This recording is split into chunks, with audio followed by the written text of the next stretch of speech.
caught up in some of that, of their own sort of bureaucratic, I guess is the word, requirements, which are necessary to function in the day-to-day function.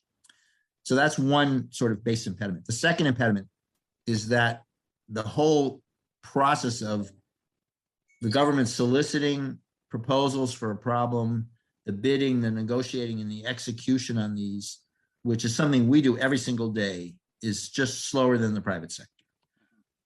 The DoD recognizes this problem. Every few years, they try to make a big pitch to streamline, but they never quite get there. And they just have this bureaucratic process. So that slows them down as well.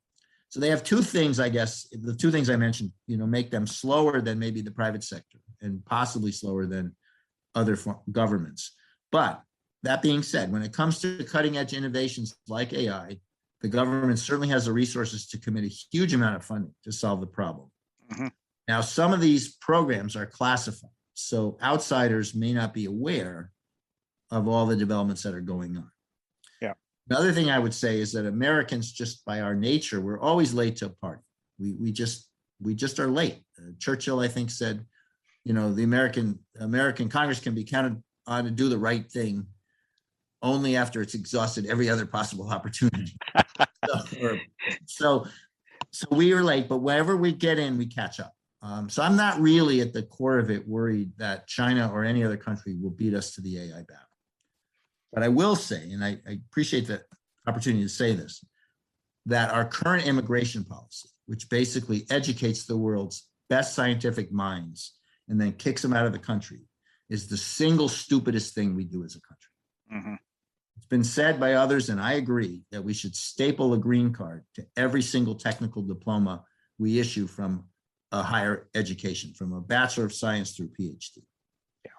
Our university system is far and away the world's best, and we are giving away our crown jewels of scientific exploration and academic freedom every day.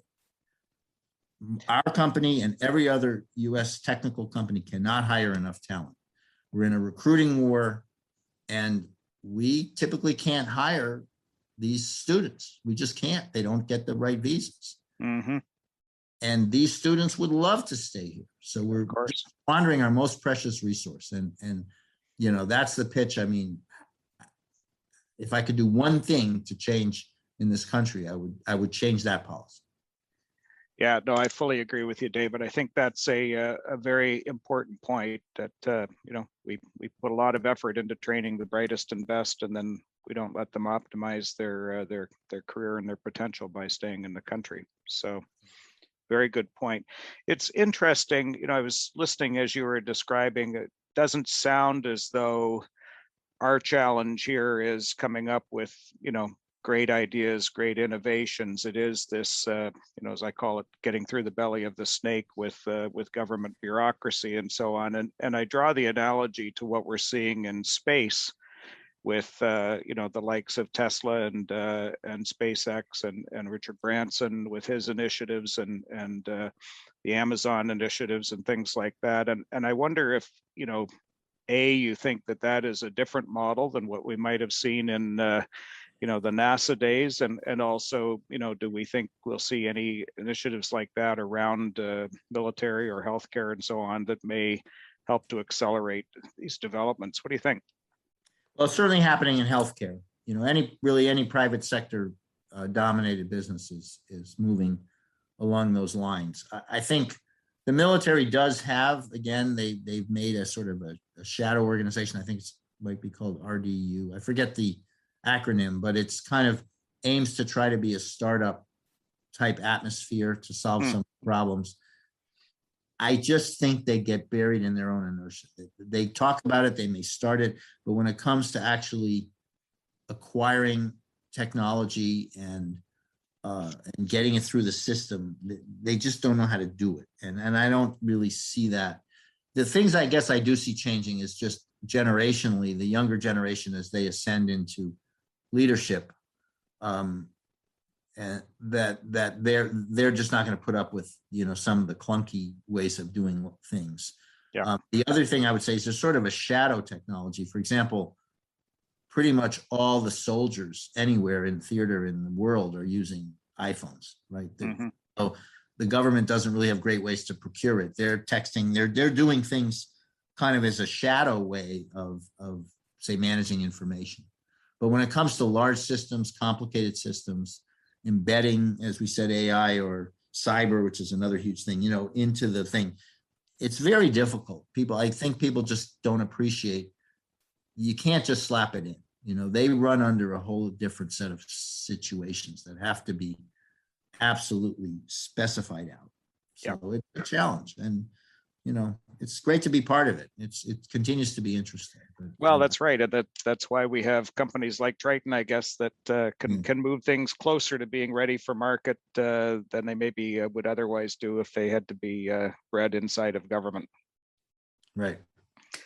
So as you look across your focus areas and markets, the three markets that we've talked about, what do you think are currently the areas of greatest potential and interest? Obviously we're seeing developments in all three of them, but where do you think the great potential might be going forward? And also, how do you look at commercial contracts and customers versus government as a growth engine?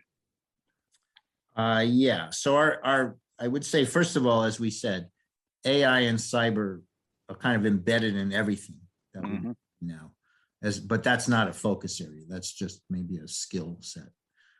In terms of end applications, our top strategic focus areas are what we call sustainability and health. So for us, sustainability means managing scarce resources, such as energy and water, both at the soldier level and at the national level. For example, we make a high throughput water pump that a soldier can carry instead of carrying the actual water when on an extended mission. It allows that soldier to quickly go to a brackish stream and extract drinkable water. But we've also launched a company. There's a whole public company we launched that provides decentralized wastewater reclamation to areas of the world that have no such infrastructure. I mean, wastewater reclamation in this country is a total infrastructure play. It's like big vats of concrete, and lots of countries don't have it, and the water just goes untreated. Sure. The company's called Fluence, and we make prepackaged units that are affordable and small, that can be placed in rural areas, they can be put in resorts, they can be put all over the world to cheaply and easily reclaim water. And a lot of it is gray water. It doesn't have to be drinkable. It just has to be usable, which solves, huge problems. So we're kind of at both ends of the scale. Customers for Fluence are both commercial operations, resorts, and so on, as well as municipal water utilities. Yeah, I mean, that. Right. I mean, again, you have two very different customers. You could have an extremely high-end resort that might be on a desert island, on a tropical island. And you think about that, they need to water the golf course, they need to wash the sheets every day. And these are typically water challenged areas. So, the cost of water is huge for them. And they can reuse lots of the water. They don't have to drink. They water the golf course, or they wash the sheets. So that's been a huge play. But then you go over to, say, China, where we do sell a lot of units in rural China, and they just have nothing. There's just no infrastructure whatsoever. So that's a great, that's a really great play for us. But at the small scale, the soldier sustainability is equally important. Energy is another area where we manage that. We have refrigeration units that don't use CFCs, that are portable, that we make for the warfighter. And then on the big scale, we're doing anchoring of floating wind turbines. Floating wind is the coming deep water wind energy solution, and traditional anchoring systems that oil and gas use don't fit at all. And so we have a really innovative anchoring method that we're scaling up to right now, and that scale is huge. That's hundreds of feet high, kind of system. Fantastic. Yeah. So the other area, as I mentioned, was health, and we all recognize the challenges of living longer. There's more technology available, and there's also deteriorating environmental conditions. So there's both people living longer and the tools to live longer, and a more challenging environment that's affecting health. And this creates huge opportunities for improved therapies, devices, care, and training. Mm-hmm. Training is an area that we spend a lot of time in. We are developing virtual reality methods to teach large numbers of soldiers, for example, to be first-line responders. The Army has made a point of wanting everyone to be a first-line responder, not just a medic. Oh, interesting. That's just the tip of the iceberg for providing low-cost effective tools that will scale to the rising demand. For example, an AI innovation you can buy today, an Oculus headset, is used widely in an AR, VR environment.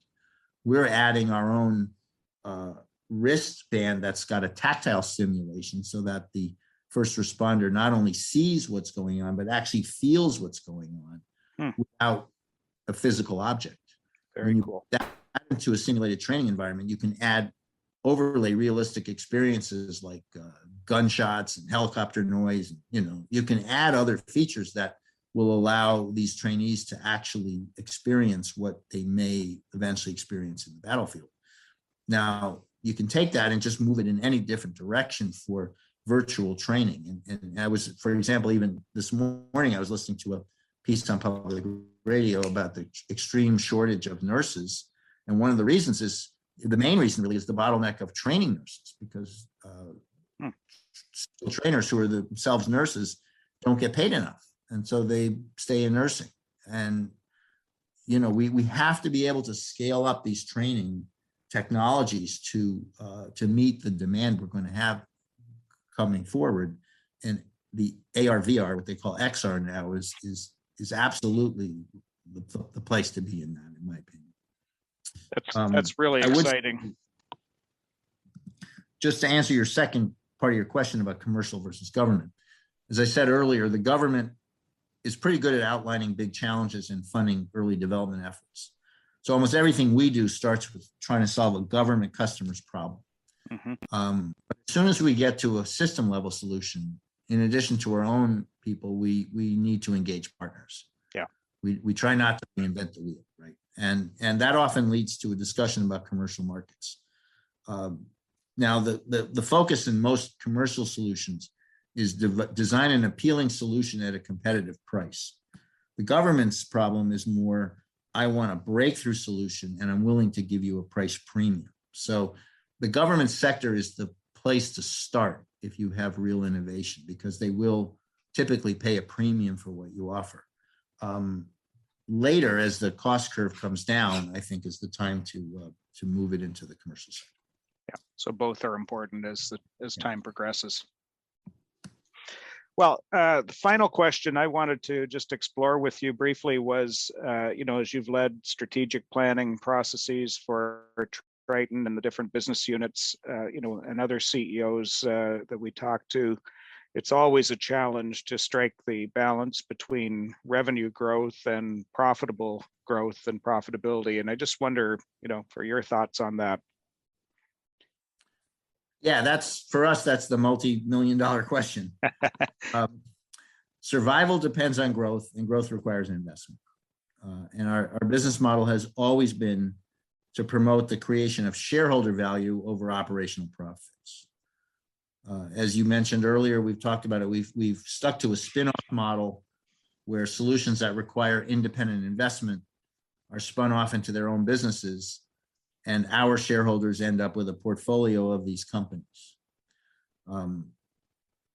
It's worked well for us so far. We've done 5 public IPOs, and we've got one soon to be public.